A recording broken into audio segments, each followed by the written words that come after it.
अस्सलाम वालेकुम dear students. आप देख रहे हैं मैथ विद सर्वर। आज आप इस वीडियो में आज के टॉपिक को समझेंगे। बिस्मिल्लाहिर्रहमानिर्रहीम। Dear students, chapter number 5, partial fraction. Partial fraction क्या है? A single rational function as a sum of two और more single rational functions which are called partial fraction.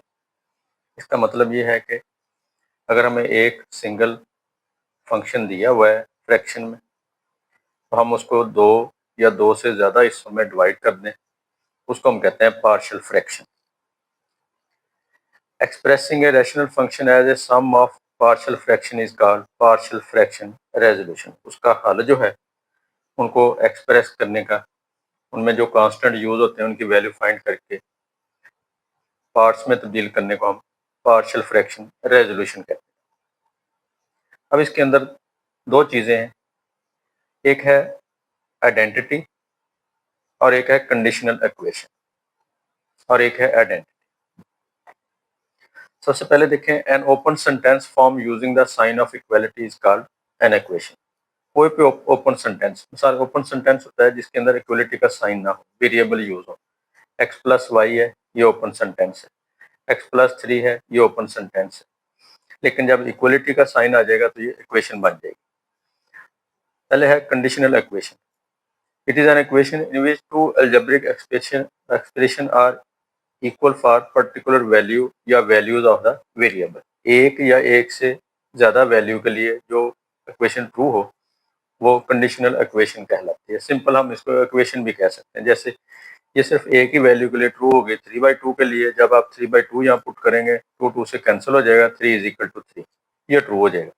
इस तरह X square plus 6 is equal to 0, ये सिर्फ 2 और -3 के लिए ट्रू होगी, अदरवाइज ये किसी के लिए भी ट्रू नहीं होगी। तो अब आइडेंटिटी है, it is an equation which holds good for all values of the variable. जैसे a plus B into X is equal to A X plus B X. ये आइडेंटिटी, आप यहाँ पे x की वैल्यू 0 पुट कर दें, left और right पे, लेफ्ट साइड राइट साइड की इक्वल आ जाएगी। लेफ्ट साइड पे राइट साइड पे 1 पुट कर दें, 2 3 जो मर्जी वैल्यू पुट कर दें, लेफ्ट साइड राइट साइड के इक्वल आ जाएगी। इस तरह सेकंड एग्जांपल है, x plus 3 into x plus 4 is equal to या is equivalent to x cube plus x square plus 7x plus 12। ये भी आइडेंटिटी है, आप x की जो भी वैल्यू इसमें पुट करेंगे तो लेफ्ट साइड राइट साइड के इक्वल आ जाएगी। कुछ मजीद डेफिनेशन है, जैसे रैशनल फ्रैक्शन है, an expression of the form p over q या p of x over q of x, p x and q of x are polynomial in x और q of x is non zero is called rational fraction. यानी कि दो polynomial के division, divide दो polynomial के जिसमें denominator non zero होना चाहिए, इसको हम कहते हैं रैशनल फ्रैक्शन। अब इसकी दो टाइप्स हैं, एक है प्रॉपर रैशनल फ्रैक्शन और एक है इम्प्रॉपर रैशनल फ्रैक्शन।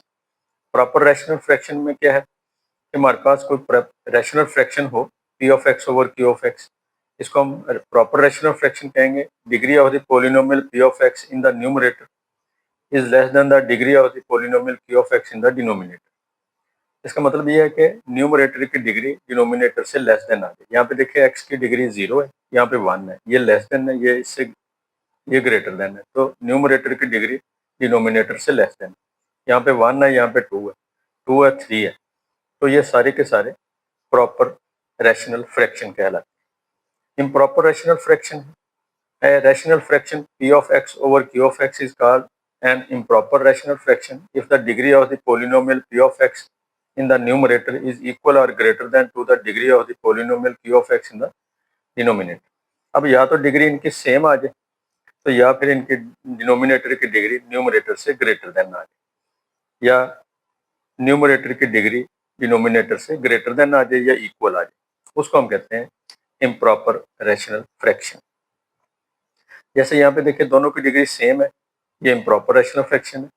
यहाँ पे हम कैसे चेक करेंगे, सिर्फ फर्स्ट रकमों को मल्टीप्लाई कर देंगे, एक्स स्क्वायर आ जाएगा, ये भी एक्स स्क्वायर, डिग्री सेम हो गई, ये भी इम्प्रॉपर फ्रैक्शन। यहाँ पे 2 है, यहाँ पे 1 है, न्यूमरेटर की डिग्री डिनोमिनेटर से ग्रेटर देन है, तो ये भी इम्प्रॉपर फ्रैक्शन है। और यहाँ पे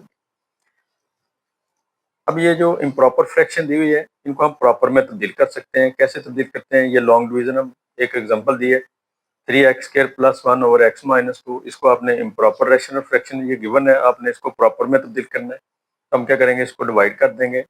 3x² + 1 को अंदर रखेंगे, x - 2 से डिवाइड करेंगे, 3x से मल्टीप्लाई कर ले, ये प्रोसीजर आपको आता है।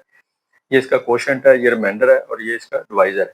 पहले आप इसका कोशेंट लिख देंगे 3x + 6, फिर प्लस रिमाइंडर ओवर डिवाइजर, यानी कि quotient plus remainder over divide. इस तरह आप इसको लिख देंगे तो ये अब आपके पास प्रॉपर रैशनल फंक्शन फ्रैक्शन में तब्दील हो जाएगी। नेक्स्ट है resolution of rational fraction p(x) / q(x) * partial. अब हम देखते हैं कि पार्शियल फ्रैक्शन में हमने इनको कैसे रिजॉल्व करना। तो 5 पॉइंट्स दिए हुए हैं। Degree of p(x) must be less than q(x). ये याद रखें, p(x) की डिग्री q(x) से लेस देन होनी चाहिए। इफ नॉट, अगर नहीं है, इक्वल है या ग्रेटर देन आ जाती है p(x) की डिग्री, तो फिर आप उसको डिवाइड करके रिमाइंडर थ्योरम लगाएंगे, जैसे अभी हमने पहले देखा एग्जांपल के अंदर। Factor the denominator into irreducible factor. ऐसे फैक्टर जो फैक्टराइज हो सकते हैं उनको हम फैक्टर बना लेंगे और फिर उनको पार्शियल फ्रैक्शन में तब्दील करेंगे। Multiply the identity with the denominator of the left hand side. जो लेफ्ट हैंड साइड के डिनोमिनेटर में वैल्यू दी हुई है उससे आप पूरी इक्वेशन को मल्टीप्लाई कर देंगे। प्रोसीजर लिखा हुआ है। इक्वेट द कोफिशिएंट को कंपेयर कर लेंगे और फिर हम solve the resulting equation for the coefficient, और फिर हम उन कोफिशिएंट की वैल्यू पुट कर देंगे। केस 1 है resolution of p(x) / q(x) into partial fraction when q(x) has only non repeated linear factor। Linear factor तो हैं लेकिन नॉन रिपीटेड, रिपीट नहीं हो रहे। जैसे x - x a1, x - a2, x - a3 and so on x - a1। यहाँ पे देखें सबकी डिग्री जो 1 है, ये सारे लीनियर फैक्टर कहलाते हैं। अब हम क्या करेंगे, फर्स्ट के ऊपर a लगा देंगे a1, दूसरे के ऊपर a2, तीसरे के ऊपर a3 एंड सो ऑन, आखिरी के ऊपर an लगा देंगे। बेसिकली a1, a2, a3 इसलिए यूज किए हैं कि ये फैक्टर हो सकता है 26 से ज़्यादा हो। 26 लेटर हमारे पास जो एबीसीएम लगाते हैं उससे ज़्यादा हो तो फिर हम a1, a2, a3, an लगा सकते हैं। एग्जांपल देखते हैं। Resolve 7x + 25 / x + 3 into x + 4। देखिए दोनों लीनियर फैक्टर हैं। आप x + 3 और x + 4 दोनों लीनियर फैक्टर के ऊपर एक एक कांस्टेंट लगाएंगे और उनके दरमियान प्लस का साइन लगा देंगे। देखिए इस एग्जांपल को दो मेथड से हल किया हुआ है, एक कोएफिशिएंट कंपेयर करने के बाद और एक उनके डिनोमिनेटर को 0 के इक्वल पुट करने के बाद। सबसे पहले हमने किया कि इनके ऊपर a b लगा दिए, उसके बाद लेफ्ट साइड के डिनोमिनेटर से मल्टीप्लाई कर दिया। ये दोनों कैंसिल हो जाएंगे, 7x + 25 आ जाएगा। जब यहाँ पे मल्टीप्लाई करेंगे जो सेम फैक्टर होंगे वो कट जाएंगे, x + 4 आ जाएगा a के साथ, x + 4 कैंसिल हो जाएगा तो b के साथ x + 3 आ जाएगा। इसके बाद इनको मल्टीप्लाई कर दिया, ये आ जाएगा ax + 4a, bx + 3b। अब x वाले कोएफिशिएंट अलग कर लिए, x वाली टर्म और कांस्टेंट को अलग कर लिया, इन दोनों में से x कॉमन लिया, a + b आ जाएगा 4a + 3b। अब इनके कोएफिशिएंट को कंपेयर कर लिए। देखें इस तरफ x वाली टर्म है, इसका कोएफिशिएंट 7 है, इस तरफ x वाली टर्म है, इसका कोएफिशिएंट a + b है, तो a + b = 7 आ जाएगा। उसके बाद ये कांस्टेंट है, इस तरफ भी कांस्टेंट मौजूद है, तो 25 को 4a + 3b के इक्वल रख लें। अब हमारे पास दो इक्वेशन आ गई, a + b = 7, 4a + 3b = 25। अब हम क्या करेंगे, या तो a के कोएफिशिएंट बराबर कर लें या b के, तो हम b के कोएफिशिएंट बराबर कर लेते हैं। तो इस सबसे पहले हम क्या करेंगे, इस इक्वेशन को 3 से मल्टीप्लाई कर लेते हैं। 3a + 3b = 21। ये आ जाएगा 4a + 3b = 25। इनको सब्ट्रैक्ट कर लेंगे, -a = -4 आ जाएगा, माइनस माइनस से कट जाएगा तो a की वैल्यू आ जाएगी 4। ये a की वैल्यू हमारे पास 4 आ जाएगी। अब a की वैल्यू आप पहली इक्वेशन जो है a + b = 7, इसमें a की वैल्यू 4 अगर पुट कर लें तो 4 को माइनस करेंगे तो b की वैल्यू हमारे पास आ जाएगी 3। इस तरह हम a और b की वैल्यू फाइंड कर सकते हैं। ये है बाय कंपेयरिंग मेथड, कंपेयर कर लिया हमने। अब दूसरा मेथड है अल्टरनेटिव मेथड। इसमें हमने क्या किया है, ABC लगा के मल्टीप्लाई किया। अब जो A के डिनोमिनेटर में या B के डिनोमिनेटर में या C D जो भी है उनके डिनोमिनेटर में अगर लीनियर फैक्टर है तो हम उनको 0 के बराबर लिख लेंगे। x+3 को 0 के इक्वल लिखेंगे तो x की वैल्यू -3 आ जाएगी। x+4 को 0 के बराबर लिखेंगे तो x की वैल्यू -4 आ जाएगी। अब पहले हम क्या करेंगे, x की वैल्यू -3 इस इक्वेशन में पुट कर देंगे। ये आ जाएगा 7 इंटू -3 प्लस 25, तो ये आ जाएगा -21 प्लस 25। और इस तरफ -3 प्लस 3 वाली टर्म 0 हो जाएगी। यहाँ पे -3 प्लस 4 आ जाएगा। 4 - 3 1 आएगा, तो 1 a से मल्टीप्लाई होकर a आ जाएगा। 25 - 21 4 आ जाएगा, तो a की वैल्यू हमारे पास आ जाएगी 4। सेकंड लीनियर फैक्टर है x+4, इसको भी 0 के इक्वल पुट करेंगे, x की वैल्यू -4 आ जाएगी। इसको भी इसी इक्वेशन में पुट कर देंगे। ये -28 प्लस 25 आ जाएगा। यहाँ पे -4 लिखेंगे, 7 4 25, साथ माइनस आ जाएगा प्लस 25। ये -4a प्लस -4 प्लस 4 0 हो जाएगा, ये नहीं लिखेंगे। ये -4 प्लस 3 इंटू b, ये वाली रकम लिख देंगे। ये -4 प्लस 3 -1 के बराबर आ जाएगा और b से मल्टीप्लाई हो जाएगा। -28 प्लस 25 -3 के इक्वल आ जाएगा, तो माइनस माइनस कट जाएगा, b की वैल्यू आ जाएगी। जब आप a और b की वैल्यू फाइंड कर लेंगे, तो यहाँ पे जहाँ पे आपने ए बी सी अप्लाई किया हुआ है इस इक्वेशन के अंदर, या दूसरा जो मेथड हमने किया है इसके अंदर, हम ए बी की वैल्यू पुट कर देंगे। यहाँ पे a की वैल्यू 4 और b की वैल्यू 3 पुट कर दी। इस तरह इसकी हमने पार्शियल फ्रैक्शन मुकम्मल कर ली। एग्जाम्पल नंबर 2 है रिजॉल्व इनटू पार्शियल फ्रैक्शन। अब देखें इसका जो डिनोमिनेटर है, एक में तो लीनियर फैक्टर दिया है, दूसरा x² - 5x + 6 है। अगर ये फैक्टराइज ना हो तो फिलहाल हम इस मेथड से नहीं इसको हल कर सकते, लेकिन ये फैक्टराइज हो जाता है।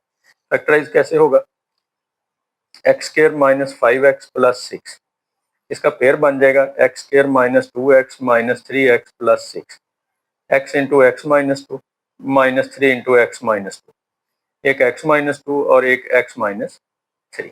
ये हमारे पास इसके दो फैक्टर आ गए, ये हमने यहाँ पे लिख दिए x -2 और x -3। अब हम इसकी पार्शियल फ्रैक्शन करेंगे, x -a के ऊपर a लगाएंगे, x -2 के ऊपर b लगाएंगे, x -3 के ऊपर c लगाएंगे और इनके दरमियान प्लस का साइन लगा देंगे। यहाँ पे हमने ABC लगा दिए हैं। अब जो लेफ्ट साइड के डिनोमिनेटर है x -1 x -2 x -3, इससे मल्टीप्लाई करेंगे तो लेफ्ट साइड वाली टर्म कैंसिल हो जाएंगे, इससे इसका न्यूमरेटर बच जाएगा। देखिए अब ये तीनों फैक्टर जब a ओवर x -1 से मल्टीप्लाई करेंगे, x -1 कट जाएगा तो a के साथ ये दोनों फैक्टर आ जाएंगे, x -2 x -3। b के साथ x -2 कैंसिल हो जाएगा, x -1 x -3 आ जाएगा। c के साथ x -3 कैंसिल हो जाएगा, x -1 और x -2 आ जाएगा। अब a के डिनोमिनेटर में है linear factor x -1 x -2 b के नीचे, x -3 c के नीचे। तो हम क्या करेंगे, पहले x -1 को 0 के बराबर लिख दिया तो x की वैल्यू आ गई 1। इसको आप इस इक्वेशन में इसका कोई नंबर लगा लेंगे, इसमें पुट कर देंगे। ये आ जाएगा 1 का स्क्वायर 10 इंटू 1 प्लस 13। यहाँ पे 1 - 2 1 - 3, ये 1 - 1 0 हो जाएगा, ये भी 1 - 0 हो जाएगा। 1 का स्क्वायर 1, 10 1 10 प्लस 13, 1 - 2 -1 1 - 3 -2, बाकी 0 हो जाएंगे मल्टीप्लाई हो गए। ये 13 प्लस 1 14, 14 माइनस 10 4 आ जाएगा। ये माइनस माइनस प्लस हो जाएगा, मल्टीप्लाई कर देंगे 2a, 2 से डिवाइड कर दिया तो a की वैल्यू हमारे पास आ जाएगी 2। b के डिनोमिनेटर में x -2, उसको 0 के इक्वल लिख दिया, वहां से x की वैल्यू हमारे पास आ जाएगी 2। वो भी इसी इक्वेशन में पुट कर देंगे स्टार वाली में, जिसको हमने ये स्टार नंबर लगाया। तो लेफ्ट साइड पे 2 का स्क्वायर है, तो हमने यहाँ पे x की वैल्यू पुट कर दी, 2 का स्क्वायर आ जाएगा और 10 इंटू 2 प्लस 13। अब यहाँ पे आप a की वैल्यू पुट कर देंगे, x की वैल्यू 2 पुट कर देंगे, 2 - 2 0 हो जाएगा और इसमें भी 2 - 2 0 हो जाएगा। a और c वाली रकमें लिखने की जरूरत नहीं, b वाली रकमें हमने यहाँ पे 2 - 1 और 2 - 3 पुट कर दिए। अब ये आ जाएगा 2 का स्क्वायर 4, 10 2 20 प्लस 13, ये वाली रकम 0 हो गई सारी, ये वाली रकम भी 0 हो गई, ये भी। ये आ जाएगा b इंटू 1 - 1 माइनस b आ जाएगा। ये 13 प्लस 4 17, 17 - 20 -3, माइनस माइनस से कैंसिल हो जाएगा, b की वैल्यू आ जाएगी 3। फिर c के नीचे है x -3, उसको 0 लिखें, x की वैल्यू 3 आएगी, वो पुट कर देंगे। x का स्क्वायर है यहाँ पे, तो 3 का स्क्वायर बन जाएगा, 10 इंटू 3 प्लस 13। a वाली रकम भी 0 हो जाएगी, b वाली भी। c वाली जो रकम है, इसमें हम इक्वेशन नंबर 1 जो है स्टार जो है, इसमें x की यहाँ पे 3 पुट कर देंगे, 3 - 1 और 3 - 2। ये हमने यहाँ पे लिख दिया 3 - 1 3 - 2। ये आ जाएगा 3 का स्केयर 9, 30 प्लस 13, ये 3 माइनस 1 2 और 3 माइनस 2 1, ये 2 इंटू 1 2 आ जाएगा 2c। इन दोनों को ऐड कर लेंगे 22 माइनस 30 माइनस 8 आ जाएगा, 2 से डिवाइड करेंगे तो c की वैल्यू आ जाएगी -4। अब ये a की वैल्यू 2, b की वैल्यू 3 और c की वैल्यू -4, ये किस में पुट कर देंगे? इस इक्वेशन नंबर 1 में। 1 में यहाँ पे वैल्यू पुट करेंगे तो हमारे पास आ जाएगा a की value 2/x-1, 2/x-1 plus b की वैल्यू 3 है, 3/x-2 प्लस माइनस c की वैल्यू -4 है तो -4/x-3। इस तरह ये एग्जांपल नंबर 2 हो जाएगी मुकम्मल। आपको अगर ये वीडियो पसंद आए तो आप इस चैनल को सब्सक्राइब ज़रूर कीजिए, लाइक भी कीजिए और शेयर भी कीजिए।